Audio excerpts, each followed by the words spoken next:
Welcome to the Codcast.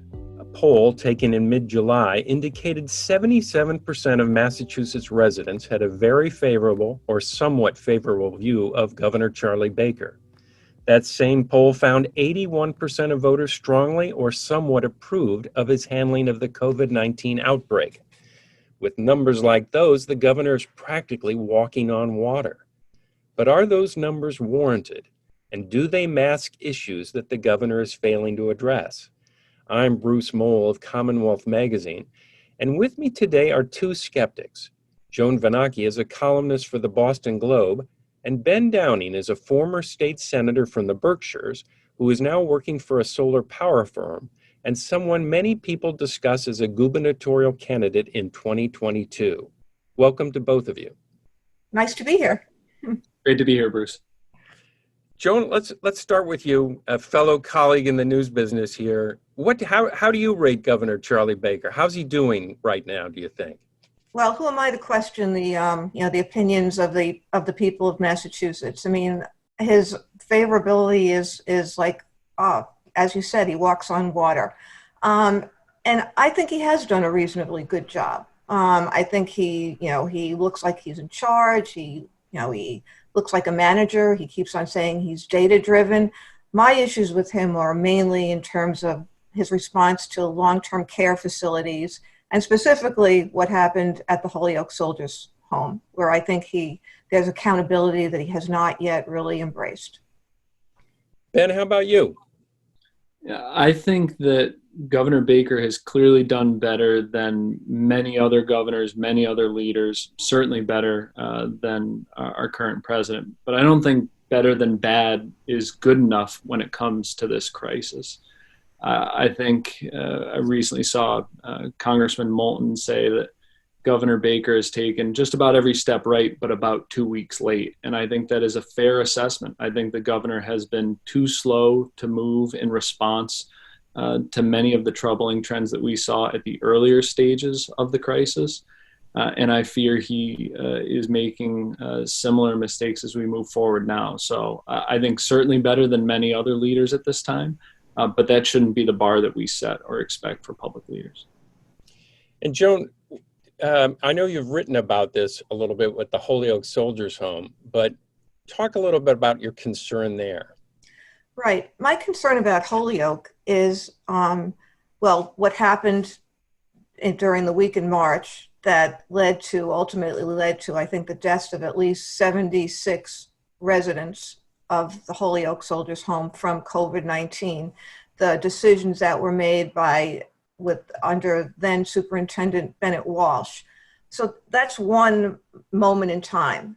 But my real concern is what happened 4 years before that put Bennett Walsh in charge of the Holyoke Soldiers Home, because it seems like it was a completely, a decision ruled by politics, not ruled by his, ability to do the job or anything. And Governor Baker was the one who appointed him and signed off on that hiring. So they put someone in charge that their own report, the Mark Pearlstein report, found was unqualified and made terrible decisions. And he's never really owned the process that put that in place. You know, that report was also interesting in that Pearlstein interviewed the governor, but never really recounted what he asked him or what the governor said. It was almost, the governors held him up as someone and he did write a riveting report about what went wrong. And it was shocking in that respect. But when it came to the guy that hired him and asking an sit-down interview with him, you would have thought it would almost be a verbatim, here's what we said, here's what we talked about. But there was nothing. It was as if it was a blank slate. Exactly. I mean, I think that blank slate is, he should fill in the blanks, quite honestly. He interviews the governor of Massachusetts about what happened in terms of the hiring at that facility and what happened in the days that led up to what he described as just a horrendous situation for the people at that home. Yet there's nothing directly from Governor Baker. and why? Why? And Ben, let me ask you, you, I think we're quoting Representative Moulton about being 2 weeks late behind. And I guess I want to push back against that a little bit because I don't know, going back to the beginnings of this whole issue, it was a very confusing time. I mean, Baker for a while didn't wear a mask and said, "Oh, I'm socially distancing." And then he flipped 180 degrees on that one and adopted masks and has been a huge advocate for them ever since. Now you could criticize him as being slow, but there, to be fair, for a person in that situation, there must be a ton of stuff coming at them and a lot of uncertainty and a lot of, frankly, he's acknowledged that a lot of mistakes were made, along the way. You're learning all the time. It's a little tough to hit him for being 2 weeks late, it seems to me. That seems, maybe that's a good thing. You want to be 2 weeks late and not just always leading the pack. What do you think? Yeah, I think it is fair now it's fair to say that it's easy to make the decision right now. It's easy to highlight the point right now. I do think that too often we see when the governor refers to data, he is waiting for data and not accounting for the historical context, right? So we know that we had data coming from other countries as they were dealing with COVID and their outbreaks and what public health interventions were protecting populations quickest, fastest. I also think that we know that there are historically disadvantaged populations in Massachusetts that, but for an intervention, will be most exposed, whether those are long-term care facilities like Joan has pointed out, whether those are essential workers on the front line.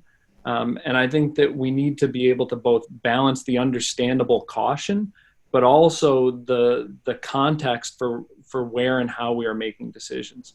So there has to be, I think, a degree of leadership and responsibility to know and understand that if things turn out as bad as they could and have, that there are specific populations in our communities that are going to be most directly impacted. So again, yeah, it's easy with 2020 vision, but it's also important to have leadership that is making decision with those communities and their historical context in front of mind. Bruce, could I say something? Absolutely. Sorry. On this one, I'm a little bit more sympathetic to your view on this, Bruce, because I can recall, I know that you've been to many Baker press conferences since, but the one where he declared the state of emergency was actually the last one that I went to, because then we went into kind of shutdown, and I've been on the third floor of my house ever since. And even at that moment, I mean, I remember, thinking, is this an overreaction? I mean, obviously I don't have as much data as he has, and I'm not a scientist, and I don't have all that information, but there was all this confusing information. And it felt that he did make that decision. We went into this lockdown. He, took on the mask situation. Meanwhile, he's getting criticized from the business community. We're losing jobs. I mean, they're just all these interests that are being balanced. And I mean, I think he did show a steady hand and steady the ship and do all the right things. If there was a lack of leadership, aside from the nursing home situation, I think the administration has shown kind of a lack of leadership on the school issue. Like, where's the voice of the administration on what the various, cities and towns should do about returning to school? That, I feel like there's been a real void there, and I don't know the answer to that question. Yeah, and I think on that front, Joan, right? We've been left with 351 cities and towns, 289 school districts, all having to come up with their own plans. I was reading the Berkshire Eagle this morning, and the Berkshire Hills Regional School District and Central Berkshire Regional School District and Pittsfield School District, all almost bordering on one another, two of them bordering on one another, having divergent plans just within the county. And yes, I think, the governor deserves credit for the calm demeanor that he has brought to this, the focus on data. I just think that there's got to be a little, we haven't responded with the urgency that is required on some of these. And they're absolutely difficult decisions. I do not dispute that at all. But I think the lack of urgency in responding, even if it is a week or two, is significant in the context of the pandemic. Well, I would just throw in, I could have my understanding of this incorrect, but on the schools, I think the state can advise and set guidelines, but they can't dictate to the school districts what approach they take. In other words, he can't say, I don't know why he can't say it, he can say whatever he wants about all sorts of other things, but my impression is that he can't say every school is going back to a hybrid opening or they're going back to in-person schooling. So they're doing this, give us three options and think about it. I'm sorry. I'm not looking for him to, dictate or tell people what they should do. I just feel like there really hasn't been a voice of the administration on the issue of schools, or maybe I just missed it. Something else I've noticed is that this whole pandemic has allowed information from the Baker administration. Everything comes from the top now. It used to be, cabinet secretaries would be floating around and you could interview them, you could talk to them. Now, everything pretty much comes from the governor, which I find to be an amazing power that he has. It's good, it's a unified message, but it also means that there's no other information getting out. So many issues going on in state government now, you just don't really have a clear picture unless he tells you what the picture is. Ben, what's your reaction to that? Yeah, and I think that's kind of the point, right, that Joan is hitting on the education issues. Not to put words in your mouth, Joan, but I think there is so much complexity to that. And I don't think there's a single person who can rightly say they know the exact right answer for one district, let alone for those 289 districts. And especially when you have the governor having so many issues on his plate right now. I think there needs to be clear communication, not just from the governor, but from throughout the administration, to cities and towns, to school districts, and that there has to be more transparency on how they are making the decisions. When I've talked to friends who are teachers, who are working in school administration and others, that's one of the biggest questions that they have right now is what is the data that's driving the decision? What data should we be using? And I think there's even disputes among districts on what are the key health metrics they ought to be looking at to come up with their specific plan. So I think at some point that bottleneck doesn't serve the broader effort to reopen safely, because that's what everyone wants. And I think that transparency is important. I think they've really controlled the information flow, as you say. And a case in point was even the statistical reporting on COVID-19. I mean, Bruce, you kind of played a role in pushing them on more information about the nursing homes. They really had to be pushed. And to the best of my knowledge, I haven't looked at the data in a couple of days or whatever, but they still weren't giving really precise information. It was more than 10 or less than 10, unless they changed that in terms of actual cases, for example, at nursing homes. Right. They really just controlled the data and controlled the message. And I guess, that certainly helps Governor Baker. I don't know that it helps the citizens of Massachusetts necessarily. Let me ask you guys a more straight up political question about the governor. I'm sort of fascinated because the state party, the state Republican Party, has been taken over by Trumpers, basically. And so the governor has sort of moved away from that. And there's this PAC that's been set up to support candidates he likes. Is he still a Republican in this state, or is he morphing into the independent area and trying to become that type of candidate? What do you think? Well, I'll take a crack at that, and then I'll listen to what Ben has to say on that one. He's certainly not a Republican, a Trump Republican, but he still isn't, like willing to engage that much with them, like sort of take on Trump and really, stake out territory, like a few other Republicans are doing, like Larry Hogan and some others. I mean, he's still, like walking that Charlie Baker line, but he's definitely carved out. I don't know what he is right now. I mean, I guess he's more of an independent than anything else. But, I think about it in terms of people say, like, well, what if the Elizabeth Warren Senate seat opens up and say Governor Baker could appoint himself to be senator? Would that be acceptable to the electorate of Massachusetts? Could they see him in that role in Washington? Or would he then be seen as somebody that would still have to toe the line of the Republican Party? That to me would be sort of a test of who he is and how we define him outside of his role as governor of Massachusetts right now. Yeah, adding to that, Bruce, right? Like, I think where Democrats have failed in the past when debating Governor Baker on issues is too often diverting to the shiny object and trying to say, well, Donald Trump is a Republican and you're a Republican, and somehow trying to tie Governor Baker directly to the president. Charlie Baker couldn't be further from the president, and we're all lucky for that. He's a good man. He's someone who I disagree with on policy issues.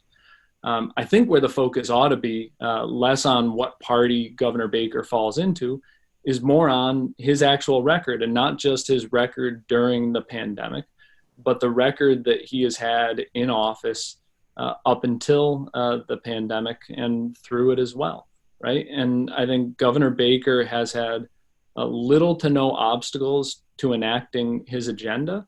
But what we haven't seen is an agenda that actually tackles the problems facing citizens across Massachusetts every day. No governor has had the united control of the transportation agencies that Governor Baker has had for north of 5 years.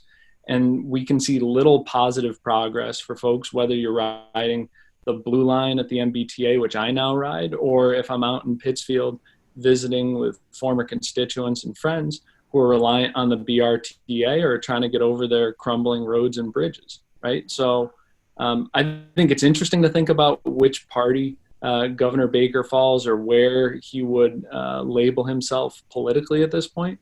I think far more important to folks across Massachusetts is to focus on his record. And I don't think that is a record that ultimately stands up to tackling the big issues we need to if we want to recover equitably and be in a fairer, stronger position than we were when COVID found us. So it's interesting you bring up transportation, because I don't disagree with your notion that well, I would disagree a little bit. There has been a lot of progress, for example, at the T since the Snowmageddon of 2015, but whether people actually see it yet is a very valid question. I'm not sure anybody really sees a dramatic change. And now with COVID, I got to say, a lot of the assumptions about what needs to be done, my whole mentality was that we were just a totally congested area, and how do you deal with that? Maybe we will be again, and I assume we will be, but this has really thrown everything up in the air. The T is a shell of itself. The commuter rail, no one rides it hardly. You don't know whether the people that ride commuter rail are ever going to come back. So all these ambitious plans to make it into a subway-like system, who knows how that's going to happen. It's sort of a strange time. And I don't know. It's again criticizing Baker for not maybe taking us that far, but at the same time, his cautious approach, go slow, maybe it's go slow, is also a way to, in uncertain times, it may work out okay. I'm not sure. Tell me why you think what he should be doing right now with transportation. What do you think? So I think the cautious go slow approach has limited the set of options that we have right now.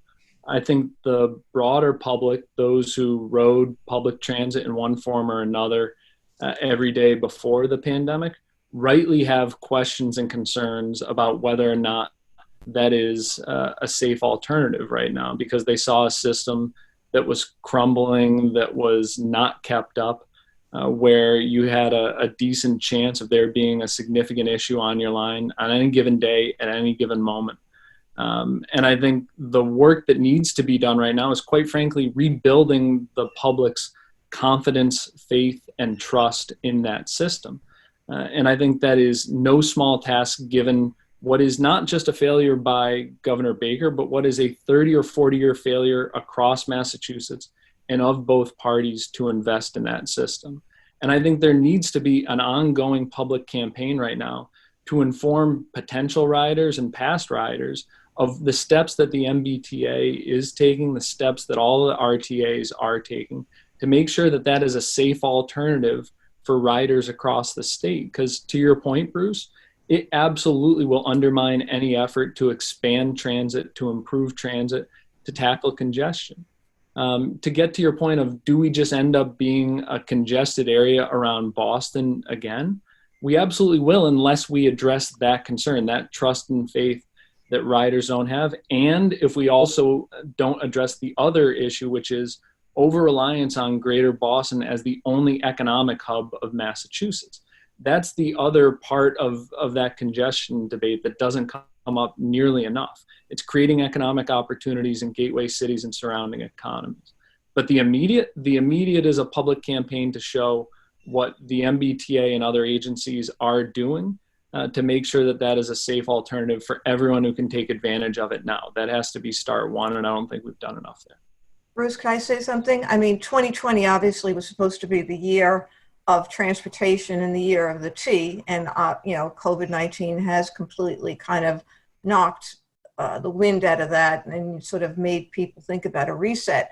I was in Boston yesterday for the first time in a long time, doing an in-person interview on the 40th floor of a law firm that was a ghost town, and looking out and talking to people that I was talking to, like wondering, what is this city going to come back? There are real questions now about the future and who's going to go back to those office towers. So that does tie into the T and tie into transportation. Maybe this would be a good time to start delivering on some of that transportation out to the suburbs in Western Mass if people are rethinking where they want to live and work. I mean, that would be one thing that you want to have a reset on. And one of Baker's weak points really is the T has been a weak point. Yes, he finally came around to saying that he was going to put in money, but he won't get on the thing. Like, if ever there was a time to show that something's safe, like, why not get on with your mask on the T or the commuter rail and say, folks, it's safe. This is what we're doing. But he calls that virtue signaling. I call that leadership. And for some reason, he just, he gets very defensive on things like that. The same way he gets defensive when you ask him, well, what about the Holyoke Soldiers' Home? Like, why isn't it your responsibility? Why doesn't Mary Lou Sutters have some responsibility for this? Like, what about the RMV? Why wasn't that on your watch? Why is it just a lower level person who takes the fall? Like, what about the state police? They answer to you. Why aren't you accountable? For whatever the reason, I attribute it, he's just like the fact that he's tall lets him get away with things that would hit somebody not quite as tall. And to me, that's the frustrating thing about him, because he has so much political capital. You started out by talking about how much support he has in the public. With that much political capital, if he could just sort of step and say, you know what, this one's on me. That's what I'm waiting to hear from him, more than some big policy thing. And to the points that Joan was making, Bruce, right? Like, and to your question on transportation and where we go here, right? As much as it is difficult, as much as we don't know what the next 2, 3, 4, 5 years are going to look like with hopefully a vaccine, the deployment of that vaccine, how the public reacts to all of that and how that changes the nature of work. We also can't just ignore the broader world that we're all trying to operate in here, in that climate change is real and the science is driving us to act, And the biggest sector that we have to tackle is the transportation sector when it comes to emissions. And so while it might be more comfortable for all of us to sit in our cars, that is not a sustainable solution. And it's on public leaders to come up with a solution that not only responds to the public's understandable questions, but also provides solutions that will actually both power the economy and address our transportation issues. We can do all that. And to Joan's point, who better to than someone with the highest in the nation approval ratings and all of that political capital? If not for that, then for what? And one last question to both of you. So I've watched the governor and lieutenant governor at many of these press conferences they have, and I've been able to watch that they actually do have quite a partnership, and he appears to include her in just about everything he does. Is he going to run for governor again? Joan, what do you think? Oh, Bruce, you have to hit me with the hard one. I do think that Karen Polito is a very interesting presence at those press conferences. She is, I hope this doesn't sound sexist, but the lady in waiting, standing there and coming to the podium and saying her thing and giving it back to Governor Baker. And he does seem, is he ready to hand it off? I don't know, but he looks like he's setting her up for the handoff. Ben, that's not a yes or no answer, but hey. That's fine. That's fine. What do you think, Ben? Yeah, if 2020 has taught me anything, it's to stay out of the prediction business in all cases. I think regardless of if Governor Baker runs, if Lieutenant Governor Polito runs, I think what we need to have in Massachusetts is a debate about how we're actually going to recover from the COVID recession and how we're going to make Massachusetts fairer and stronger so that we can actually learn the lessons from who has been hit most directly by the pandemic, communities of color, disadvantaged communities, poorer communities, how we can actually make us fairer and stronger so that if and when another shock like this comes, we're able to bear the brunt of it much better than we have thus far. And I'll throw in my 2 cents. I cannot read this situation well at all. The governor seems more engaged, more interested in his job than ever. But like Joan says, he also seems like he's getting ready to hand it off. I cannot tell. I just cannot tell. And with that, I want to thank Joan Vennochi and Ben Downing for joining me today. And to our listeners, we'll see you next week. Thanks for joining us.